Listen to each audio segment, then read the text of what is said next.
อัปเดตล่าสุดพี่น้องบ้านตะเขียวทักทายสบายดีกันคือเก่าพี่น้องสบายดีกันเมื่อสุกูทุกคนสมองสุบอนมืออื่นกับบุญบ้านแหละพี่น้อง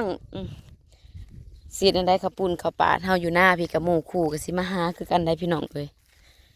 หมู่คู่กับสิมากินศีลกินขับปุ่นคือกันได้เฮากับคนบ้านนาโมงคือกันพี่น้องก็จะได้เห็ดคือกันแหละพี่น้องเบิ่งเงินเบิ่งคำก่อนเด้องบหน่อยพี่น้องเอ้ยงบหน่อยบ่มีหยังซื้อสู่หมูกินแล้ว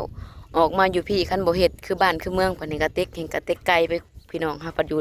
เฮาปัดเห็นกระเต็กอยู่ไกลหมู่คันบ่เฮ็ดปัดคือโพดอีหลีได้หมู่เห็นสิป้าสิถิ่มเฮาแหล้วเนาะคันนำบ่เฮ็ดเฮาจะเป็นเฮาก็ต้องเฮ็ดแหละพี่น้องเฮาอยู่ไกลหมู่เฮาก็ต้องเฮ็ดคือเก่าอยู่ไสเกคือเก่าที่เฮามาอยู่พี่ก็บ่แม่นเฮาสิย้ายออกมาย้อนว่าเฮาบ่อยากเฮ็ดน้ำหมู่เนาะพี่น้องอยู่ไสแค่เฮ็ดคือเก่าพี่น้องปะโถอ้าวสิหนาสมาใส่แบบนี้ปลาล่มคือมาใส่แบบนี้ปลาล่มสมาใส่ขี้ร้ายแท้ โพธิราเซียบ่เออประหยัดงบอีกปะโถประเทศมันบริลังน้อยๆแล้วนี่เนาะปี๊ดทางหลังอีกยังอีกทางหลังอีกบ่นี่พอทางหลังนี่นี่มันก็เศร้าไป2 4 6 8 10 12 14 16 18 22 24ต้นแล้วนี่นะเฉพาะทางลุ่มนี่นะเตรียมมุ้งบ่บัดนี้นะป้ามันบ่ได้แม่นลังน้อยๆแล้วนี่เนาะปี๊บมันไม่ใช่ย่อยนะคะท่านผู้ชมตะเคียวเห็ดแล้วพี่น้องบัดมุ่งอีกบัดนี้ถ้าเบิ่งบัดมุ่งอีกจักสิซ้ำได้อีกเลยพี่น้องปอโตไผสิอยู่ก็ดอกกระเดียแท้เด้บัดนี้ ไผสิอยู่ก็ไผสิอยู่ก็เรื่องของผู้นั้นโลดเด้อพี่น้องเฮาบ่อยู่บ่ไหวเพราะว่าเฮือนเฮาก็มี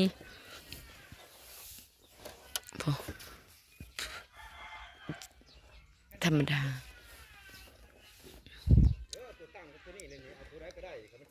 เพิ่นสิซื้อสีมาทาอันปลาลมตัวนี้เพื่อบ่ทาซ้ำเนาะสอมันยัง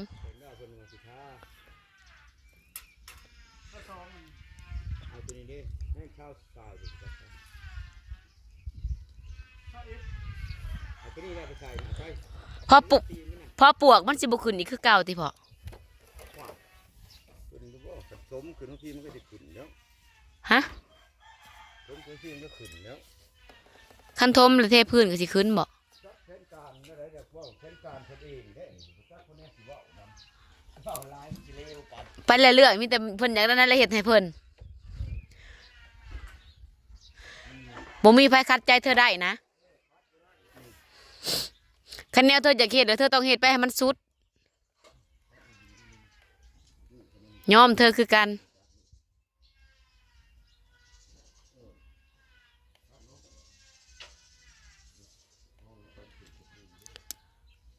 เอาเสาแม่มันเบิดแล้วบ่สิกอทางหลังน่ะเออเทกระชังให้เทตีนข้ามมันขึ้นมาพี่แล้วก็พอดีอันนี้แล้วกันละมันก็เขา1 2ทางหลังน่าเทขึ้นอีกนะทางหลังมันต่ำกว่าทางนี้บ่อ๋อทางหลังเฮือนนะได้สารในหลังเฮือนกว้างนะเอามาบ่ได้ได้บ่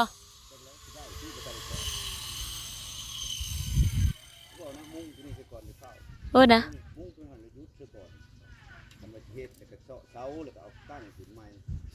เห็ดตัวนี้มันแล้วก่อนเนาะ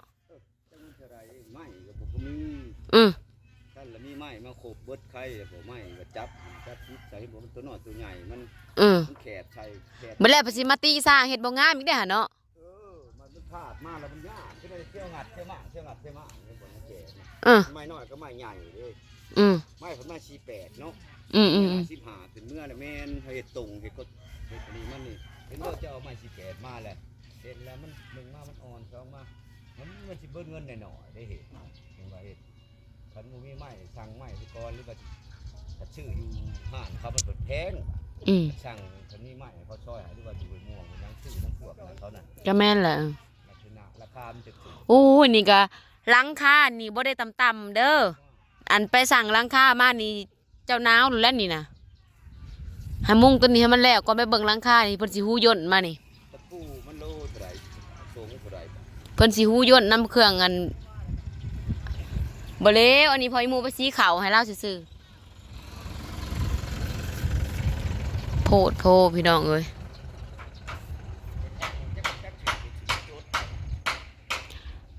แล้วแต่เพิ่นแล้วนะ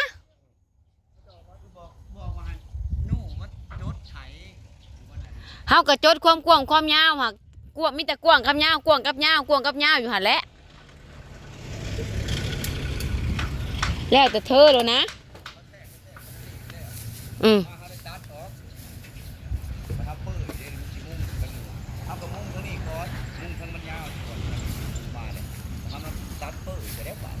แล้ว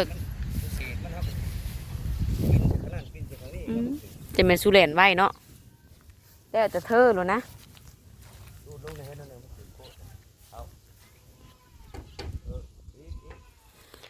สมแต่ทางบ่เปื้อนสมแต่ทางกันคุ้มเนาะ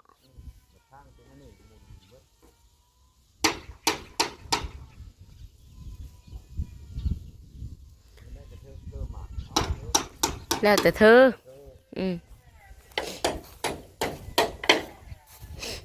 เธอสิอยู่เลยจักปีแล้วแต่เธอ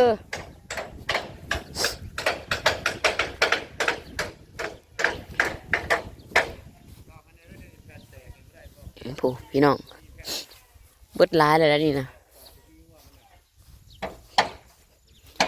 เฮ็ดเดือนตามใจผู้อยู่ผู้ตามใจผู้นอนเนาะพี่น้องเนาะแล้วแต่คืออันเฮาแหละ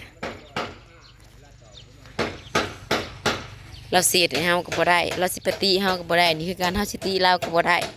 มันเป็นเฮือนเราเป็นสิทธิ์ของเราเนาะพี่น้องเนาะเฮาก็ได้แต่เบิ่งยังอีกด้านหลังอีกหาเคลียร์ทางหน้าเคลียร์ทางนั้นมันแล้วก่อนว่าซั่นเบิ่งติดตามตอนต่อไปสิเป็นบันไดพี่น้องอันนี้แม่นออกมาในรูปแบบนี้ก่อน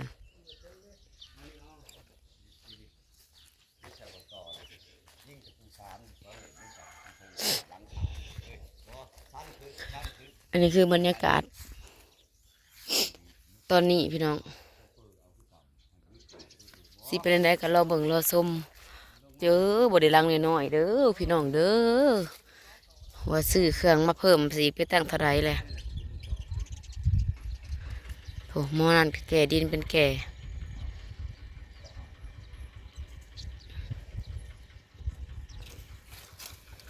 เบิ่งมื้อนี้ไปแม่สุสิมาวนขึ้นนี่บ่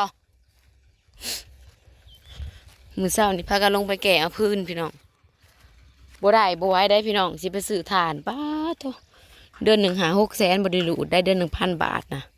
ซื้อถ่านนะไอ้ลีคันได้ซื้อถ่านนะบ่รูดเลยเดือนละ1,000 บาทพี่น้อง6-7 แสนก็ยังบ่อยากกุ้มได้ค่ะถ่านนะก็เลยว่าซอกประหยัดหาเอาเผื่อประหยัดรายจ่ายแต่นี่ยังสิบ่ไหวได้พี่น้องเป็นบุญเป็นศีลนี่เขาปุ้นเขาปาดสิ้นไข่หมูมาผัดเหล่าผัดเบียอีกทับต้นหมูเพราะว่าย่ามบ้านหมูเขาก็ต้องได้ไปมันเป็นประเพณีเลยพี่น้องหมูมีเงินเนี่ยนี่กระจุกและเหล่าเบียก็ต้องได้ไปหาหลับหาเส้นและหาซอกหามาได้แล้วพี่น้องเป็นงานบุญเป็นประเพณีเนาะเขาก็ต้องได้เฮ็ดได้หาแล้วพี่น้องไปมาหาซอกขึ้น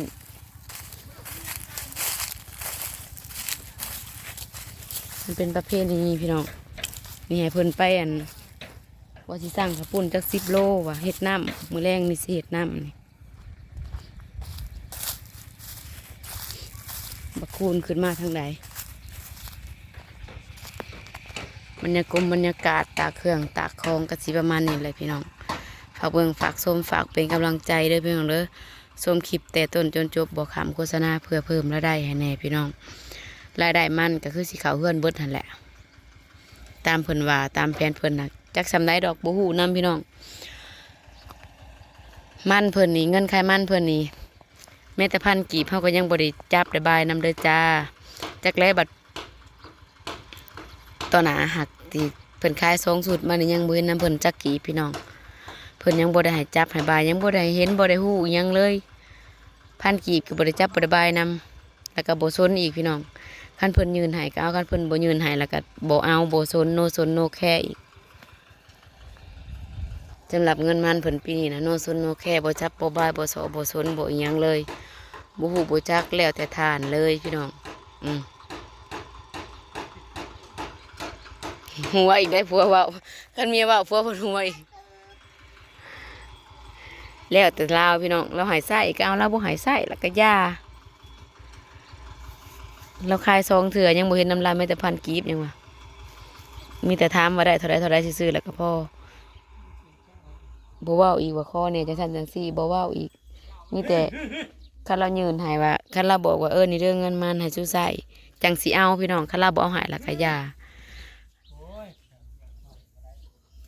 เอาผัวปัญหาบัดนี้เฮ้ยดินปั่นมาจะใส่หมูไปก่อนเด้อเพียงเด้อถือผัวให้แล้ว